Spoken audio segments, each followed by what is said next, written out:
Setelah aktivitas jual beli di Pasar Talang Putri Pelaju Palembang, seluruh lapak dan kios di pasar ini disemprot disinfektan yang dilakukan polisi dari Polsek Pelaju.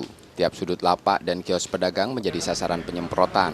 Selain itu, aktivitas disinfeksi dengan penyemprotan cairan disinfektan dilanjutkan ke sejumlah masjid, ruang, dinding, dan tempat-tempat yang sering dipegang jemaah menjadi sasaran utama penyemprotan.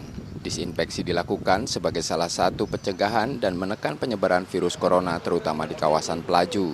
Kegiatan untuk pertama pembagian masker, terus pembagian memperbanyak tempat-tempat cuci tangan, terus ya untuk penyemprotan disinfektan. Ini gunanya agar khususnya di wilayah Polsek Pelaju ini untuk yang terpapar virus corona akan mudah-mudahan bisa berkurang. Ini rutin dilakukan dan Rutin, jadi kegiatan ini memang kita rutinkan setiap hari. Jadi di tempat-tempat keramaian seperti pasar, musola, tempat masjid itu kita adakan untuk penyemprotan disinfektan, dan di pasar-pasar kita melakukan pembagian masker.